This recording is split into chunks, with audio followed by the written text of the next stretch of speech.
Modern relations between Turkey and Germany. Turkey and Germany have a long history of political relations. The first diplomatic relations between Prussia and Ottoman Empire were in 1701. Then there was an agreement on peace and friendship. And in 1915, the Ottoman Empire entered the First World War on the side of Germany. In 1924, Mustafa Kemal's government and Republican Germany signed a new friendship treaty. In 1945, Turkey severed its diplomatic and trade relations with Germany and declared war on Germany. But then in 1952, Turkey joined the NATO, so it became one of the oldest members of the NATO. And since that moment, there was a tendency to cooperation between these two countries.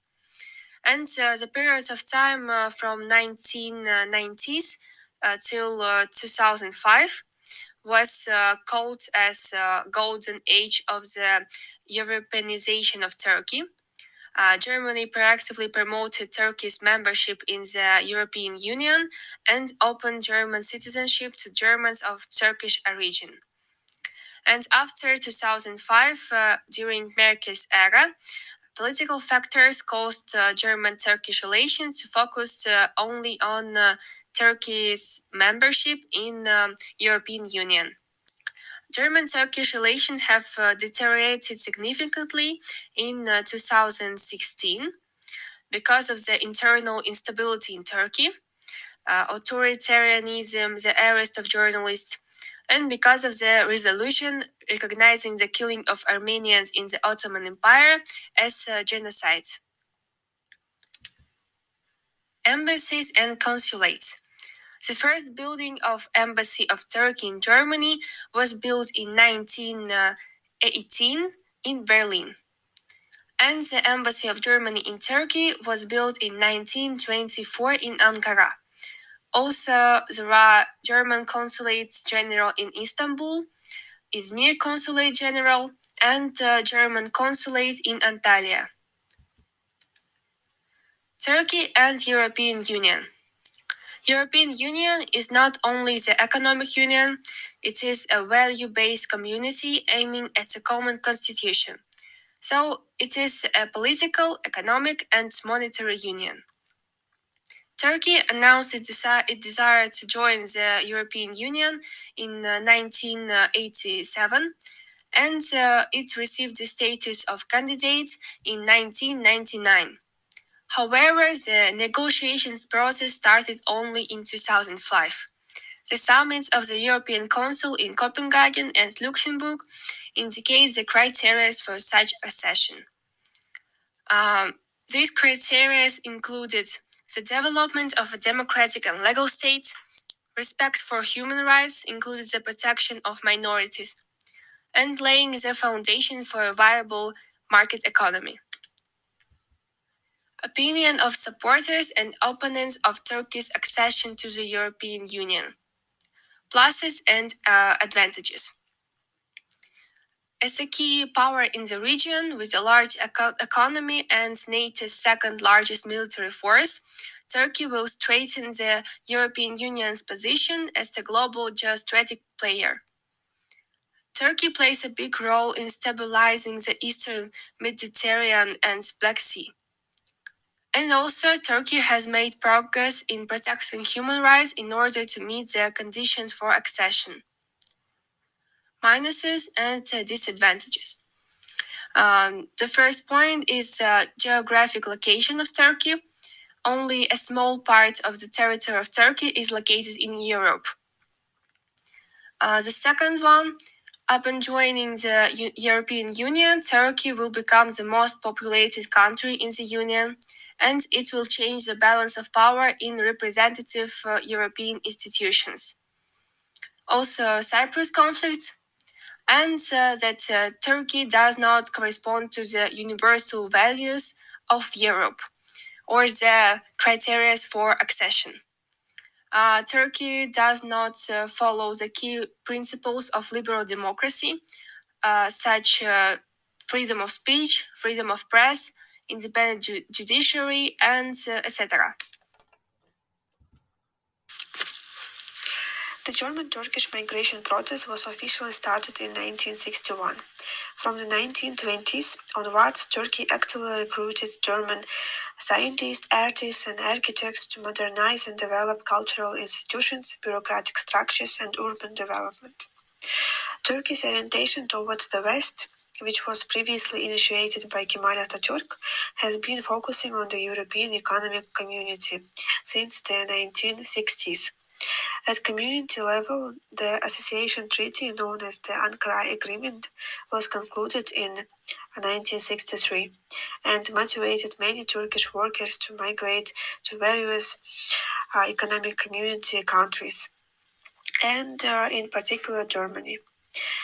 Is that respect, the agreement on the recruitment of Turkish migrant workers in 1961 was a large step towards a closer relationship between Germany and Turkey and was the first active recruitment of Turkish citizens to Germany. After World War II, the Germans needed labor support to help rebuild their weakened industry. Thus, until the 1990s, about 4 million Turks came to Germany as the largest group of migrant workers in search of work. By the end of 1961, approximately 7,000 Turkish citizens lived in Germany, but by the 1972, this figure had increased as a result of an agreement with Ankara to 800,000 people. Official recruitment stopped due to a complete ban of recruitment in 1973 caused by the international oil crisis and its economic consequences and influence on German politics. Western European countries, including Germany, have stopped recruiting migrant workers from non-EU countries, but have granted those who have already worked and lived in their national territories an unlimited residence permit and the right to family reunification. In 1982, the now mixed Turkish population reached approximately 1,500,000 people. At the same time, the number of illegal migrant workers began to increase in the 1980s and 1990s as a result of the so-called 1980 coup d'etat in Turkey and the outbreak of military conflicts between Turkish security forces and the former separatist party, Kurdistan Karkuen Party, in the eastern part of Turkey, which is mainly populated by Kurds. Turkish migrants in Germany and Turkish diaspora are also an important aspect of Turkish-German political relations. The numerous scholars have estimated that there are approximately from 3 to 7 million Turkish people in Germany. Turks in Germany form the largest national minority in the country, and 60% of immigrants from Turkey go to big cities, the rest go to small towns. And also, Turkish is the second most spoken language in Germany. There are some problems which Turkish people face with. For example, the slow integration process, the rallies against Muslims, attacks on mosques, racist parties, and the increasing number of anti-Muslim parties in Germany. For Turkey, as for advantages, money is sent home to Turkey from Germany. This money is more than what they would normally earn in Turkey, so it's good for the Turkish economy. There is reduced pressure on jobs, so therefore less unemployment. The people who live are normally between 20 and 40 years old, So out of the childbearing age, this reduces the birth rate, so puts less stress on vital resources, schools and hospitals. As for disadvantages, there are less people of the working age. This means that the country can develop as quickly as the people who live normally have good skills, which is the country needs. There are less taxes being collected, so taxes may have to be raised. The majority of people who live to go to Germany are male. This may mean the families are working up. Turkey is left with an aging population. This means that there will be higher death rate and there may not be enough money for the government to pay for pension.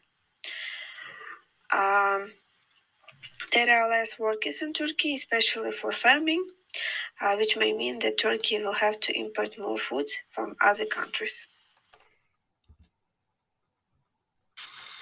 Pros and cons for Germany.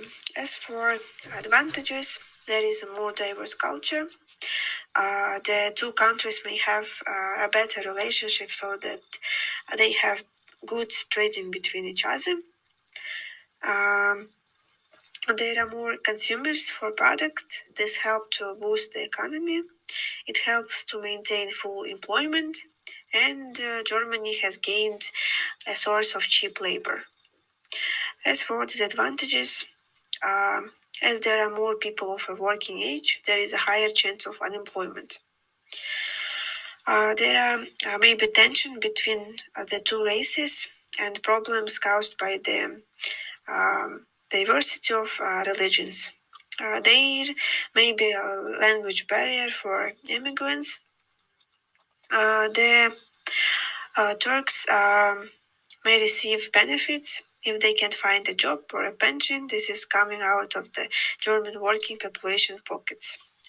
As for refugees, there is a very low rate of German to Turkish marriage. This perhaps shows that they are not integrating into the population.